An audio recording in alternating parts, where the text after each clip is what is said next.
Alors voilà, je vous dis bonjour à tous, dans le nom de Jésus. Je vous remercie le Seigneur parce que c'est une grâce aujourd'hui qui me fait de pouvoir témoigner. Alors voilà, je vais vous raconter comment j'ai rencontré le Seigneur. Alors moi, je ne suis pas du tout né dans une famille chrétienne. On croyait en Dieu, mais à notre façon. Alors j'ai grandi comme ça. J'ai grandi et j'avais un vide en moi. Je sentais qu'il manquait quelque chose à ma vie. Je ne savais pas ce que c'était parce que je ne connaissais pas du tout les choses de Dieu. Et j'ai continué comme ça. Je suis rentré dans la jeunesse. Et j'essayais de combler ce vide que j'avais en moi, ce manque, avec les choses de ce monde.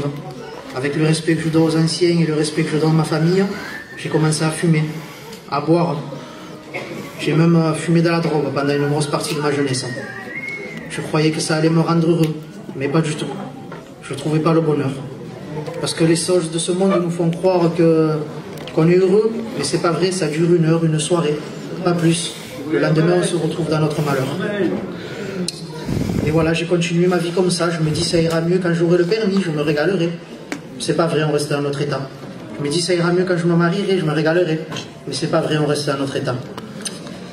Quand je me suis marié, c'était encore pire, parce que dans mon foyer, ça allait pas. J'étais pénible, je rongeais ma femme. Je me rendais pas compte, mais j'étais très méchant. Je la faisais souffrir. Et voilà, avec moi, toute ma vie, j'ai eu des angoisses. Et quand j'ai commencé à avoir des grosses crises d'angoisse. Mais ma femme, elle avait rencontré le Seigneur. Alors elle a commencé à me parler de Dieu. Mais moi, j'étais têtu, je voulais rien savoir. Moi, pour moi, ça, c'était vraiment pas... Je n'y croyais même pas. Mais voilà, Dieu avait un plan pour moi. Et il m'avait donné un rendez-vous. Un jour, je suis allé travailler avec le frère Anthony Bouteille. Et je me suis trouvé dans cette journée, j'étais vraiment dans un mauvais état. J'en avais marre de ma vie. J'en avais marre d'être angoissé. Et alors le frère, comme il était chrétien, il a commencé à me témoigner de Dieu. Il a commencé à me dire qu'il avait une solution pour ma vie. Que ma famille s'était convertie. Alors je voyais qu'il se passait quelque chose quand même à travers ma femme, mon père, ma mère. Ça commençait à m'intriguer. Et ce jour-là, j'ai pris la meilleure décision de ma vie. J'ai décidé de le suivre. J'ai commencé à suivre les réunions. Mais pendant 5 ou 6 mois, il ne se passait rien. Je cherchais Dieu, mais il ne se passait rien. Et je m'attendais, moi, en fait, je demandais à Dieu qu'il me brise, qu'il me délivre de toutes choses. Mais Dieu, ce n'était pas son plan. Lui, il attendait d'abord ma fidélité. Alors je l'ai suivi. Je l'ai cherché de tout mon cœur, parce que je le voulais vraiment. Je voulais vraiment qu'il m'aide, je voulais vraiment sortir de ma situation. Et Dieu ne s'est pas fait attendre. Il s'est fait connaître à moi. Il m'a fait sentir sa présence dans les réunions. Il touchait mon cœur fortement.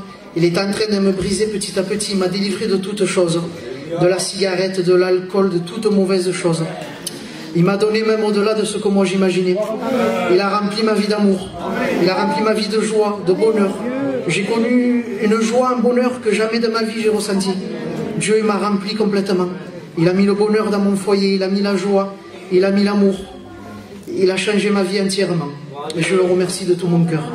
Alors si je peux vous donner un conseil aujourd'hui à tous, c'est de le rencontrer. Parce que je vous promets que c'est la vérité. Il n'y a pas longtemps, je ne me serais pas cru être là aujourd'hui. Mais Dieu a fait. Et je vous promets que c'est le seul chemin et la vérité.